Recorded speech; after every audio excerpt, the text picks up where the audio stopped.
এবং প্রত্যেক দিন ঘন্টায় ঘন্টায় দেশের কি রাস্তায় হালচাল হবে রাজনীতি বিশ্লেষকরা তারা বিচার বিশ্লেষণ করছে দেশ কি হবে, কে জিততে পারে, কে কি হতে পারে, মানুষের মুখটা মানুষের মনোভাবটা কোথায় কিভাবে বিরাজ করছে।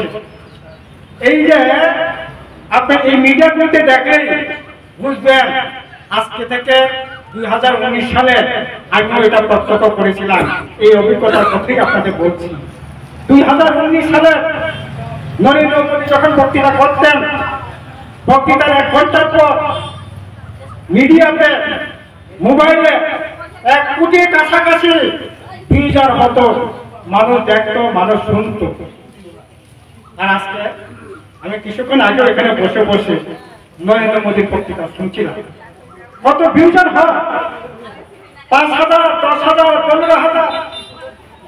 আর রাহুল গান্ধী বক্তৃতা করছে, এখন আপনারা খুলে দেখতে পারেন, যারা আমার কথা শুনছেন বিজেপি করতে পারেন, মাথা করতে পারেন, যে কোনো রাজনীতি দলের হতে পারে, আপনি রাজনীতিকে পছন্দ না করতে পারেন, মোবাইল ফোন যন্ত্রকে খুলে দেখতে পারেন। কোথায় প্রতি প্রকৃতি রাহুল গান্ধী বক্তৃতা করছে, 30 লক্ষ, 40 লক্ষ, 50 লক্ষ, 1 কোটি ছাড়িয়ে যাচ্ছে ভিউজার।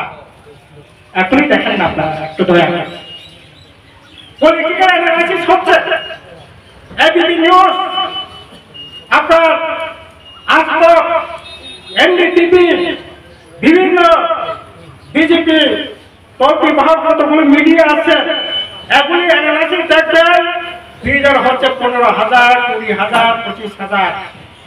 আর আপনারা দেখবেন রবিশ কুমার তার পলিটিক্যাল অ্যানালিসিস দেখবেন ঘন্টায় 30 লক্ষ, 40 লক্ষ, 50 লক্ষ, 1 কোটি ছাড়িয়ে যাচ্ছে। দীপক শর্মা পলিটিক্যাল অ্যানালিসিস করছে, ঘন্টার মধ্যে 50 লক্ষ, 80 লাখ, 1 কোটি কখনো ছাড়িয়ে যাচ্ছে। এতে কি বোঝা যাচ্ছে? এরকমই দেখছিলাম 2019 সালে যখন নরেন্দ্র মোদী বক্তৃতা করছিলেন, তখন এরকম ভিউজার দেখছিলাম। আর আজকে নরেন্দ্র মোদী বক্তৃতা করছেন 5,000, 10,000, 15,000 ভিউজ, আর রাহুল গান্ধী বক্তৃতা করছে 1 কোটি 50 লক্ষ, 80 লক্ষ, 1 কোটি ছাড়িয়ে যাচ্ছে ভিউজার ঘন্টার মধ্যে। এতেই দেশের মনোভাব, দেশের মানুষের প্রকৃতি, এটা সহজে অনুমান করা যায়। কাজে যারা রাতের অন্ধকারে ফেলছে, জোর জবরদস্তি করছে, আমি বলবো একটু মোবাইলের দিকে তাকান, চোখ খুলে দেখার চেষ্টা করবেন। দেশ কিন্তু আপনার দিকে তাকাচ্ছেন না, দেশ তার আপন গতিতে প্রকৃতিকে সত্য বাস্তবের উপর উপলব্ধি করে দেশ কিন্তু এগিয়ে চলছে। দেখুন তো 10 বছর তো হচ্ছে নরেন্দ্র মোদী সরকার, 10 বছর। এখন বলছে আমাকে 15 বছরের জন্য, এখন বলছে 2047 সালের জন্য বিজেপিকে সরকারে টেনে নিতে হবে। আচ্ছা 10 বছর কি কম বছর, কম বয়স, কম সময়? আপনি 10 বছর ক্ষমতায় ছিলেন, ভোট করেছেন।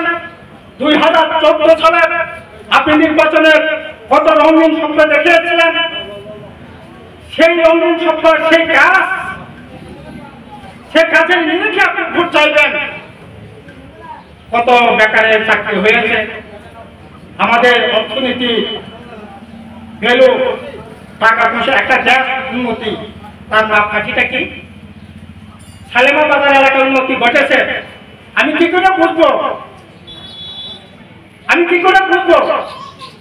আপনার পোশাক আশাক দেখে আমি কি করে বুঝবো আপনি উন্নতি হয়েছে?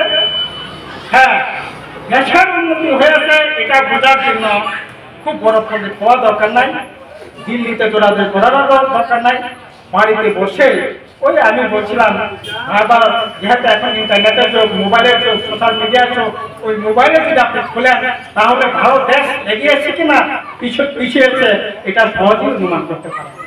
একটা দেশ এগোবার জন্য মাপকাঠি কি? হাঙ্গার ইন্ডেক্স, দেশের মধ্যে সারা পৃথিবীর ক্ষুধার্ত মানুষের সংখ্যা কি পর্যায়ে আছে? আজকে থেকে 2 মাস আগে একটা রিপোর্ট বেরিয়েছে, সারা পৃথিবীতে 126টা দেশে একটা রিপোর্ট বেরিয়েছে। 126টা দেশের মধ্যে সবচেয়ে ক্ষুধার্ত দেশ কোন দেশ? সবচেয়ে 126টা দেশের মধ্যে সোমালিয়া হচ্ছে আপনার সুদান, সোমালিয়া হচ্ছে 125, 107। আর আমার ভারতবর্ষ কত? আমার ভারতবর্ষ কত? আমার ভারতবর্ষ হচ্ছে 126টার মধ্যে ভারতবর্ষ হচ্ছে 112, 113। 2014 সালে এই সংখ্যাটি ছিল 550। 10 বছরে এটা প্রায় কি গুণ? ক্ষুধার্ত যে হাঙ্গার যে গ্যাস, ক্ষুধার্ত মানুষের সংখ্যা কিরকম কি পরিমাণে বেড়েছে, এটা তার জন্য তো নরেন্দ্র মোদীর বক্তৃতাও শুনতে হবে না, রাহুল গান্ধীর বক্তৃতাও শুনতে হবে না, রাধাচরণ দেববর্মার কথাও শুনতে হবে না। আপনারা যদি এখন ইন্টারনেট থেকে যদি চেক করে বের করে দেখতে পারেন, এটা দেখতে পারেন একটা দেশের উন্নতি কিভাবে হয় তা নির্ভর করে আমরা টাকার ভ্যালু কি, টাকার মান কত হয়েছে। এখন ইন্টারন্যাশনাল বাজারে টাকার ভ্যালু হচ্ছে ডলার দিয়ে বিচার। এখন 2014 সালে এক ডলার ছিল কত? 52 টাকা, 48 টাকা, 50 টাকা, কোনো সময় 55 টাকা হয়েছে। 10 বছর পরে এই ডলারের কত হয়েছে? এখন এই ডলার হয়েছে এখন 84 টাকা, 85 টাকা। তো টাকার মান বাড়ছে না কমছে? একটা দেশ উন্নতি হয় ওই টাকার বিচার, টাকার মানটা কত? সবচেয়ে আপনার টাকার মান কোন দেশে? ইউরোপ কান্ট্রি, সৌদি আরব, তাদের টাকা ডলারের চাইতে অনেক ভ্যালু বেশি। ইন্ডিয়ার টাকা চাইতে অনেক অনেক বেশি ভ্যালু, অথচ আমার টাকার ভ্যালু কমে গেছে। আজকে থেকে 14 বছর আগে, 15 বছর আগে বাংলাদেশের যে টাকা, আমাদের টাকা বাংলাদেশ আমাদের 50 টাকা হলে বাংলাদেশ থেকে আমরা 100 টাকা, 80 টাকা পাইতাম। এখন কত টাকা পান? বাংলাদেশের টাকা 100 টাকা আর আমাদের প্রায় 100 টাকা, ওই 5 টাকা এদিক সেদিক হয় না। আমাদের ইন্ডেক্সে ক্ষুধার্ত যে তালিকা, বাংলাদেশ হচ্ছে, আমাদের হচ্ছে 113 নম্বর, 12 নম্বর, আর বাংলাদেশ হচ্ছে 96 নম্বর। আমরা কি এগিয়েছি এই 10 বছরে? একটা দেশের উন্নতি কিভাবে হয়? আমদানি রপ্তানি, প্রায় সারা পৃথিবীতে আমদানির ক্ষেত্রে, রপ্তানি করার ক্ষেত্রে আমাদের কত ছিল? প্রায় 50% কাছাকাছি রপ্তানি আমদানি ছিল। আমরা 50% আমদানি করতাম, 50% প্রায় রপ্তানি, 50% আমদানি। এখন কি হয়েছে? 73% আমদানি করতে হয় আমাদের, 27% রপ্তানি। কেন রপ্তানি কমেছে আমাদের? এখন দেশের শিল্প কারখানা তো সবটাই বন্ধ করে ফেলেছে। একটা ছোট্ট এক্সাম্পল বলি আপনাদের, এই খালেমা এলাকায়, মানে কমলপুর এলাকায় তো রাবার চাষে কম না, রাবার চাষি আছেন তো আপনারা? রাবারের দাম আজকে থেকে 2013, 2014 নরেন্দ্র মোদী যখন ক্ষমতা আসে বা ক্ষমতার আসার আগে রাবারের দাম কত ছিল? 180 থেকে 240 টাকা পর্যন্ত হয়েছে, 250 টাকা পর্যন্ত হয়েছে। তখন এসিডের দাম কম ছিল, ইউরিয়ার দাম কম ছিল, আংটির দাম কম ছিল, কাঁচির দাম কম ছিল। কিন্তু এখন সব কিছুর দাম বেড়েছে, আপনার রাবারের দাম কমেছে। কেন কমলো? এই যে নরেন্দ্র মোদী একটা চুক্তি করলে, আসিয়ান চুক্তি, যে চুক্তির বিনিময়ে এখন বিদেশের থেকে আমদানি করা সব পদ্ধতি করে দিয়েছে। কোনো ট্যাক্স লাগবে না, কোনো ট্যাক্স লাগবে না। তারা আমাদের মালয়েশিয়া থেকে, ইন্দোনেশিয়া থেকে, চায়না থেকে তারা রাবার আমাদের দেশের সাথে আমদানি করছে, আর আমাদের দেশের কৃষকরা রাবারের কোনো লাভবান হচ্ছে না। উল্টা দিকে এখন নরেন্দ্র মোদী 100 টাকার মধ্যে 18 টাকা। আর এখানে মানিক সাহা আগে ছিল বিপ্লব দেব, এখন মানিক সাহা 100 টাকার মধ্যে 7 টাকা, 100 টাকার মধ্যে 25 টাকা ওরাই খেয়ে ফেলেছে ট্যাক্সের নামে। বলে রাবার চাষিরা লাভবান হচ্ছে না, রাবার আমদানি বাড়ছে। এইরকম ভাবে 73% আমদানি হচ্ছে, রপ্তানি তো দূরের কথা। বলে দেশ আসলে হ্যাঁ আমাদের মন্দির মসজিদ বেড়েছে, কীর্তন মানে শনি ঠাকুরের পূজা পার্বণ এগুলি বেড়েছে, ঠিক আছে, ধার্মিক মানুষের সংখ্যা বেড়েছে, কিন্তু দেশের যে মানব সম্পদ, এই মানব সম্পদের সূচক যদি আমরা দেখি, এটা অনেক অনেক অনেক অনেক সব দিক কম। এবং দেখবেন 27টা ব্যাংক ছিল আমাদের রাষ্ট্রায়ত্ত ব্যাংক, এখন কটা ব্যাংক হয়েছে? এখন কটা ব্যাংক আছে? ইউবিআই ব্যাংক ছিল, এটা পাঞ্জাব ন্যাশনাল ব্যাংকের সাথে এটাকে ট্যাগ করে দেওয়া হয়েছে। 27টা ব্যাংক ছিল, এখন এটাকে 8টা ব্যাংক করা হয়েছে। এই 8টা ব্যাংক থাকো কমিয়ে এখন 5টা ব্যাংক রাখার জন্য উদ্যোগ গ্রহণ করছে। গত মাসে ভোটের ডিক্লারের আগে 2 দিন আগে আপনার সমস্ত ব্যাংকের কর্মচারীরা একদিনে স্ট্রাইক রেখেছে, ধর্মঘট ডাকতে হোক। এইরকম ভাবে রাষ্ট্রীয় সমস্ত সম্পত্তি প্রায় 70 লাখ সম্পত্তি এখন বিক্রি করে দিচ্ছে, নাইলে বিক্রি কম। এইরকম অবস্থার মধ্যে দাঁড়িয়ে আজকে আমাদের দেশ আসলে ভয়ঙ্কর বিপদের মধ্যে আসছে। এর মধ্যে এখন সংবিধান, কংগ্রেস রঞ্জন বলছিলেন সংবিধানের কথা বলেন, গণতন্ত্রের কথা বলেন, আমাদের দেশের ধর্ম নিরপেক্ষতা সমস্ত কিছুর উপর আক্রমণ। কাজে এই অবস্থা থেকে পরিত্রাণ পাওয়ার জন্যই আমরা মানে আদর্শ দিক থেকে, ভাবনার দিক থেকে বিভিন্ন রাজনৈতিক দলের সাথে একমত নাও হতে পারি, ধান্দা একটু পিছনে সরিয়ে রেখে আমরা বলছি যে কোনো মূল্যে বিজেপিকে আটকাতে হবে। এই আটকাবার জন্যই ইন্ডিয়া জোট একাত্তা হয়েছে। 2019 সালে যারা এখন 27টা দলে একসাথে লড়াই করছেন, তারা একে অপরের বিরুদ্ধে লড়াই করছিলেন।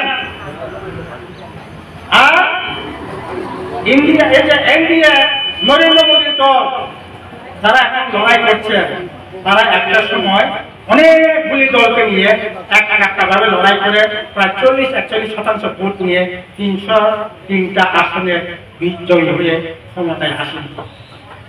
কত পার্সেন্ট ভোট ছিল? 40-41%, শুধু 37% ভোট।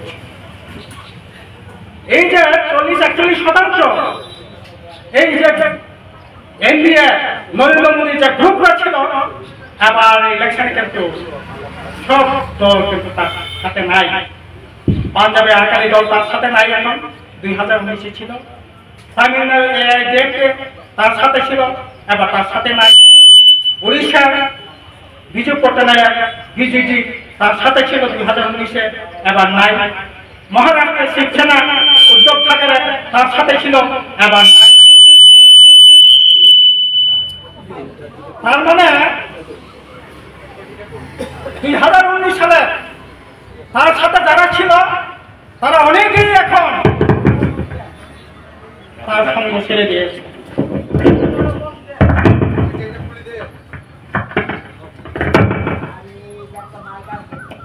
তার সঙ্গ ছেড়ে দিয়েছে। আর ইন্ডিয়া জোট যারা 2019 সালে একে অপরের বিরুদ্ধে লড়াই করছিল, তারা এবার সমস্ত কিছু একাত্ম হইয়া তারা তাদের বিরোধীদের ভোট ছিল তখন 2019-এ প্রায় 60% ভোট, আর এনডিএ নরেন্দ্র মোদীর ভোট ছিল 40% ভোট। বিরোধীদের সমস্ত ভোট ভাগ খণ্ড বিখণ্ড হওয়ার সুযোগে 303টা সিট পেয়েছে। এবার কিন্তু এটা হবে না, এবার এটা হবে না। এই যে বলছে आपका बार 400 পার না। বিরোধীরা যেভাবে ফিটিং চারিদিকে সাজিয়েছেন, যেভাবে ব্যাটিং আপনার বোলিং চলছে, 200 রান করতে ফাড়াফাড়ি দিব নরেন্দ্র মোদী। এবার কাজেই আপনারা নিশ্চিন্তে নির্ভয়ে ভোট দেন।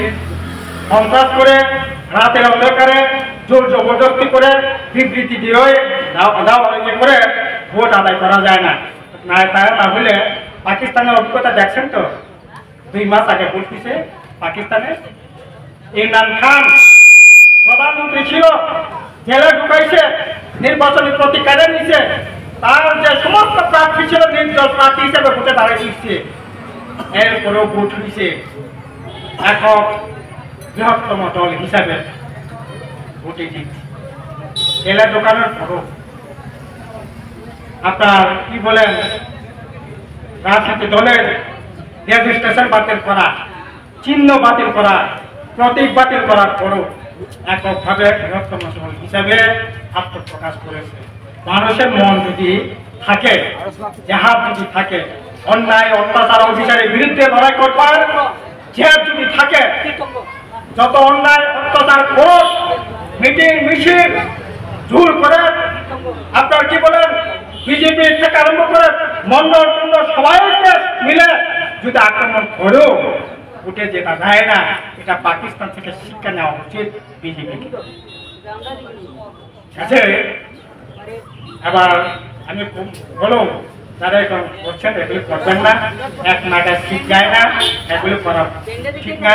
আমরা প্রতিহিংসা করায় না, কিন্তু তুমি যদি এরকম করো তাহলে তো আমাদেরও কাগজের পত্রে লিখে রাখতে হবে।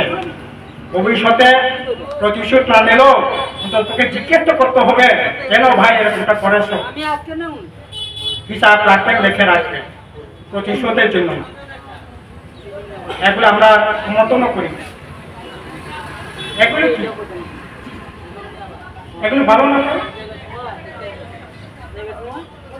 আর তুমি কাজ করো, একটা কাজ হয়েছে আজকে 14 মাসের কত তারিখ, 13 তারিখ, আজকে 8 তারিখ, 13 তারিখ পুষ সংক্রান্তি। আপনার কি বৈশ্য হবে? 13-14 তারিখ সংক্রান্তি হবে, 15 তারিখ আপনার মাস পুইলা। এই যে চৈত সংক্রান্তি, এই এরকম বাজার থাকার কথা ছিল, আমবাসা, কুলাই, এই শালিমা বাজার, কমলপুর বাজার, এইরকম অবস্থা, এইরকম দৈন্য হবার কথা ছিল কিনা? এরকম হবার কথা ছিল, আগে ছিল এরকম। চৈতের মেলায় গম গম থাকতো, পুরান কাপড়, পুরান জিনিস, পুরান মালামাল সস্তা দরে বিক্রি করো। মহিলারা, মায়েরা, বোনেরা কাতারে কাতারে বাজারে আসতেন, কেনাকাটা করতেন, বই চুরি হইতো, একটা উৎসবের বাজার থাকতো, মানুষের কাছে টাকা থাকতো। আছে এখন সামনে একটা চৈত সংক্রান্তি, বৈশ্য উৎসব হবে, ঘুরিয়ে উৎসব হবে, খবর নেওয়ার লোক আছে কোথায়? মন্ডল নেতারা কোথায়? প্রমোশন নেতারা 2 টাকা ভাত দেওয়ার মূলত নাই, কিল দেওয়ার পোষায় হতে পারে? একটা উৎসব গেছে আপনার পুষ সংক্রান্তি গেছে, উৎসব আপনার দুর্গা উৎসব, এলাকার কাজ নাই, ফরেস্টের কাজ নাই, জায়গার কাজ নাই, আর্টির কাজ নাই। আজকে দোকানগুলি কি অবস্থা? ব্যবসায়ীরা বিজেপি করতে পারেন, কংগ্রেস করতে পারেন, সিপিএম করতে পারেন, যা খুশি তা করতে পারেন, ব্যবসা কি ভালো চলছে? একটু বুকে হাত দিয়ে বাগান করে চিন্তা করেন তো, এরকম অবস্থা ছিল কিনা? এরকম অবস্থা ছিল? এইরকম অবস্থা ছিল না। আরে মানুষের কাজের ব্যবস্থা করো। আজকে থেকে আমি এই মিটিং এ আসার আগে আপনার মানিকপুর সামন ব্লক এলাকায় মানিকপুর একটা সভা করে আসলাম। রিপোর্ট কি 6 মাস আগে কাজ হয়েছে, এখনো পেমেন্ট পাই নাই। বলছে কি করে ভবিষ্য করবো, আওয়াজ জোয়ান খাবো, যে পিঠা পিঠালি যে খাবো, কিছুই তো ব্যবস্থা নাই। কে দেখবে, কে শুনবে আমাদের কথা? কথা তো বলার জায়গা নাই, ভিলেজ কমিটি নাই। আর আপনাদের এখানে গ্রাম পঞ্চায়েত আছে, এই গ্রাম পঞ্চায়েত তো হ্যাঁ মানে না, আপনি আপনার তো নির্বাচিত হইলে ভোট দিয়ে তাদেরকে জেতার নাই, তাদের ভোটে তারা জিতছে, সেও মনে করছে তোমাদের ভোটে তো আমি জিতছি না, আমি আমার মতো করে চলো। আর আপনারা যেহেতু ভোট দিয়ে জিতাইছেন না, আপনারাও কইতে পারেন না যে এই আমি তো ভোট দিয়ে জিতাইছি, কেন এরকম তো হইল না, ওই ভোট চাওয়ার অধিকার আপনারাও নাই, আপনি বিজেপি করতে পারেন, আপনারাও নাই। তার জন্য কাজ নাই, কর্ম নাই, হাহাকার, টাকা নাই, আপনার ব্যবসা বাণিজ্য নাই, এই যে টমটম গুলো অটোগুলো, এখন আমি কথা কইছি তো, দৈনিক 300 টাকা রোজগার করতে পারেন না, গ্যাসের দাম, তেলের দাম সব কিছু দেওয়ার পর 200-250 টাকা নিয়ে বাজারে যায়। বাজারে তেলের চালের দাম কত? 40 টাকা, 45 টাকা চালের দাম, 200 টাকা সারাদিন খাটাখাটনি করে অটো চালিয়ে, টমটম চালিয়ে, ব্যবসা করে 200 টাকা 300 টাকা রোজগার হইলে পরে চলে, চলবো, সংসার চলবো? এই তো চলছে, এগুলোর উপর কোনো নজর নাই। খালি আপনার কি একটা ভীতির পরিবেশ, সন্ত্রাসের পরিবেশ, মানুষের বুকের উপর একটা পাথর চাপা দিয়ে রাখছেন আপনারা।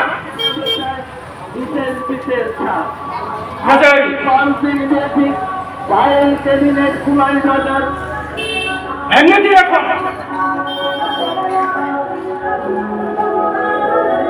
খরচ কত বেড়েছে, এখন ওষুধের দাম বাড়লো, ছেলেদের যে এখন রেজাল্ট আউট হয়েছে, ইংলিশ মিডিয়াম পড়ান ছেলেদের মেয়েদের, এই শালিমাতে বিদ্যাজ্যোতি স্কুল আছে তো, বিদ্যাজ্যোতি স্কুলে ভর্তি করাইবেন, আর 1,500-2,000 টাকা লাগবে ছেলে মেয়েদের, নাতিদের। এখন কম্পিটিশন দিন এসে গেছে, কি করবে?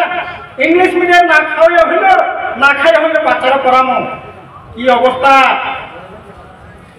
15,000 টাকা বই কিনতে হবে, খাতা কিনতে হবে, পোশাক নিতে হবে, জুতা নিতে হবে, বই স্কুল থেকেই আপনাকে নিতে হবে, ভর্তির জন্য খরচ 10 থেকে 15,000 টাকা। এই তো অবস্থা। একজনও এখন 3টা-4টা করে লোন মাথার উপর ঝুলছে।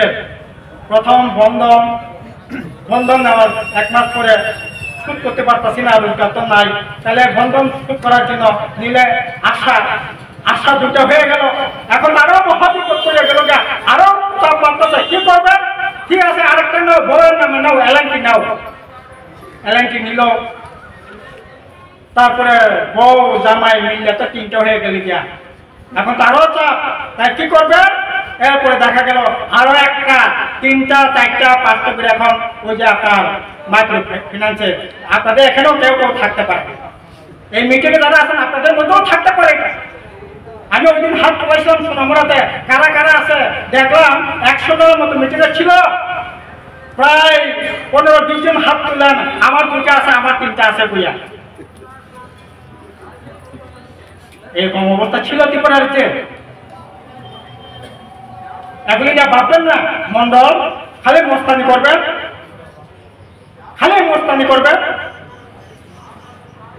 এগুলি না ভাবেন। মানুষের মনের মধ্যে আগুন জ্বলতেছে, আপনারা ত্যাগ পাইতেছেন না, নীরবে নিভৃতে কথা কম বুঝতে পারবেন। এবার যে ভোট, এবার ভোটটা কি হবে জানেন?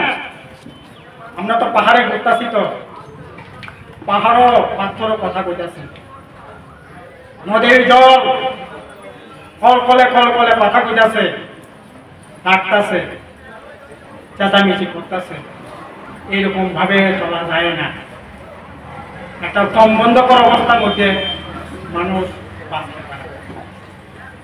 এখন কি চাকরি নাই, বাকরি নাই, আপনি প্রত্যেকটা সেকশনের পর বিচার করে দেখেন তো। ছাত্রদের অবস্থা করুন, লেখাপড়া করবার ব্যবস্থা করুন, বাচ্চাদের এখন শিখতে ভর্তি করাইতে গেল 10,000-15,000 টাকা লাগবে। যুবক বেকার, চাকরি নাই, বাকরি নাই, ব্যবসা নাই, লোন নাই। আমি চ্যালেঞ্জ করে বলতে পারি, কমলপুর সাব ডিভিশনে সালেমে এলাকায় লেখাপড়া করিয়া এই বিজেপির আমলে মানিক সারা যতদিন থাকবো ততদিন ত্রিপুরার এই মানিকপুর আপনার সালেমা এলাকার, কমলপুর এলাকার মানুষের চাকরি হইব না। কারণ এখন চাকরি হইতে গেলে যে নির্দিষ্ট একটা ক্যাটাগরি ঠিক করছে, র্যাঙ্কিং 100 নাম্বার, ত্রিপুরার মধ্যে র্যাঙ্কিংয়ে যদি 100 নাম্বার থাকে, ওই 100 নাম্বার র্যাঙ্কিং যাদের স্কুল, তাদের ঘরে ওই স্কুলের ছেলেমেয়েরা চাকরি নেই। আমি তো দেখলাম কমলপুরে 100 র্যাঙ্কিংয়ের মধ্যে একটা স্কুল না। এটা জিআরবিটিতে চাকরি হইল, কতজন পাইছে? কতজন পাইছে? সালেবা এলাকায় কতজন পাইছে? মন্ডলের সব পাইছে, একজন দুজন হয়েছে, কিন্তু বেশিরভাগ হয়েছে আপনার পশ্চিমবাংলা, গুজরাট 1800 মতো চাকরি হয়েছে, 437 জন হয়েছে বাইরে। ওয়েস্ট বেঙ্গলের, আসামের, উড়িষ্যার, গুজরাটের গ্রুপ ডি গ্রুপ সি চাকরি করার লোক আমার ত্রিপুরা রাজ্যে নাই। এই চাকরির জন্য ওয়েস্ট বেঙ্গল থেকে লোক আনতে হইব, এই চাকরির জন্য গুজরাট থেকে লোক আনতে হইব। তো আপনার তো ভবিষ্যৎ অন্ধকার। কোন রকম খেটি খাওয়া কইরা কষ্ট মষ্ট কইরা বিএ পাস করেছেন, এমএ পাস করেছেন, করাইছেন, আপনার বিএড করাইছেন, কলকাতাতে নিয়ে গিয়া ইঞ্জিনিয়ার পাস করাইছেন, নাচের ট্রেনিং দেওয়াইছেন, বেঙ্গালুরু নিয়ে গিয়া, দেহরাদুনে নিয়ে গিয়া। চাকরি কোথায়, কাজ কোথায়? এগুলো নিয়ে ভাবছে না, এগুলো নিয়ে কথা নাই। খালি দানবের মতো আক্রমণ করিস, সব মীমাংসা হয়ে যাবে দিয়া হতে পারে না। আপনি দেখেন শ্রমিক কথা ভাবেন, শ্রমিকের অবস্থা কি কি অবস্থা চলছে। এলাকার কাজ, বিভিন্ন লাইন ডিপার্টমেন্টের কাজ আছে, যা টুকটাক আছে ওই আপনার প্রধান থেকে আরম্ভ করে প্রধানের আত্মীয় স্বজন বিআই নেই, তাদের 100 দিন হয়ে গেছে। যা আপনি সাধারণ বিজেপি করেন, ওই মন্ডলের নেতার 100 দিন হয়ে গেছে। গিয়া আপনার ওই ত্রিপুরা মাথার নেতার হয়ে গেছে। গিয়া আপনার কিছু হয় নাই। কৃষক বিপন্ন কারা সুখী আছে? কিন্তু চাকরি বাকরি যারা করেন, ভাবছিল 2018-তে নরেন্দ্র মোদী যেহেতু পয়সা, অমিত শাহ যেহেতু পয়সা, সব তন্ত্রের কমিশন পাইব, 25,000 টাকার বেতন বুঝেছিলাম, 50,000 টাকা পাবো। এখন কি পেনশন নাই? এই সরকারের আমলে যারা চাকরি পাইছেন তাদের পেনশন নাই। বামফ্রন্ট আমলে যারা চাকরি পাইছেন 50 বছর হয়ে গেলে ডাইং হান্ডাস নাই, ডাইং হান্ডাস নাই, আপনার পেনশন নাই, জিপিএফ নাই, মেডিকেল রিএম্বার্সমেন্ট নাই, কিছু তো রাখছে না। তো সরকারটা কার? একইভাবে চলছে বিজেপি প্রবক্তা, দফা দফা জাতি জাতি। আরে কত কিছু ছিল বিপ্লব দেব বাংলাদেশি ভূমিক বাংলাদেশি বললেন ওই সিঁড়ি আন্দোলন করতে গিয়ে মাদক বাড়িতে প্রহর দেবন মারা গুলি করছে, আপনার নিতাই দেবন মারা গুলি করছে, আপনার কি বলেন এই যে বুদিয়া দেবন মারা গুলি করছে, 6-7 জনের গুলি বুকে গুলি করে বুকে রক্ত রাস্তা আপনি লোটায় ফেলাইছেন। তখন আপনি বুঝছেন বাংলাদেশি ভূমিক বাংলাদেশি সরকারের জন্য এই কি প্রাসাদে এরকম আক্রমণ করছে। আর তিনি এখন খুশি বিপ্লব দেব আমার ভাই হতে পারে। আর কি চুক্তি ফুক্তি করছে এখন কইতাছে ভিতরে ভিতরে ট্রাইবেল এলাকা গিয়া কইতাছে একরকম, ট্রাইবেল এলাকায় গিয়া কইতাছে আমরা গোপন চুক্তি করে আইছি, এটা প্রকাশ হবে না। অমিত শাহ সাথে গোপন চুক্তি করে আইছি। কি গোপন চুক্তি করছে তোমরা রাজনীতি চুক্তি করছো, এগুলো তো সবাই সামনে প্রকাশিত। তার মানে কি তোমরা আলাদা রাজ্য করার জন্য, নেতাকে প্রদান করার জন্য তোমরা এই চুক্তি করে আইছো ভিতরে ভিতরে। আবার ট্রাইবেল নন ট্রাইবেল অনৈক্য তৈরি করার রাজনীতি ষড়যন্ত্র করে এসে তোমরা আগে তো তোমরা করছো, এটাই তো তোমরা তোমরা পুলিয়া জাতীয় পার্টি আজকে তৃণমূলের বক্তৃতা করছে 100% টিপরা। আরে তুমি বিজেপির সাথে মিলছ, তুমি সবার সাথে মিলছ, তুমি তো এখন বারণের কথা কি টিপরা, কি ওয়াংসা, কি চুপসা, কি খ্রিস্টান, কি ইয়ে সবাই তো ভারতীয়, সবাই তো ভোট দিতেছে, তুমি সবার কাছে আহ্বান করো, শুধু টিপরা কি এটা তো ভালো না। এই করে আগুন ধরার না, আগুন দিয়ে খেলা চায়, তবে এত সহজ হবে না। এখানে একজন মানুষ অত্যন্ত সচেতন মানুষ, আগের দিনও আমরা দেখছি, অনেক দেখছি, আমরা বাংলা আন্দোলনও দেখছি, উপজাতীয় যুব সমিতি এবার কি আপনি করাতন এই আন্দোলনও দেখছি। আগে মানুষের ঐক্যবদ্ধ শক্তি, এই ঐক্যবদ্ধ আন্দোলন, ঐক্যবদ্ধ জাতীয় ঐক্য, এটা আজকে ইন্ডিয়া জোট আন্দোলন ছাড়া এটা কেউ দিতে পারে না। বিজেপিটা দিতে পারবে না, বিজেপি পারে না, পিতা মাথা পারে না, পারবে না কোনোদিনে। আমাদের এই জায়গায় দিব তার জন্য আসন্ন যে লোকসভা নির্বাচন অত্যন্ত গুরুত্বপূর্ণ নির্বাচন, বিধানসভা নির্বাচনের ক্ষেত্রে লোকসভা নির্বাচন অত্যন্ত গুরুত্বপূর্ণ। লোকসভা নির্বাচনে দেশের নীতি রচনা হয়, এই নীতি রাজ্যে রাজ্যে বাস্তবায়িত হয়।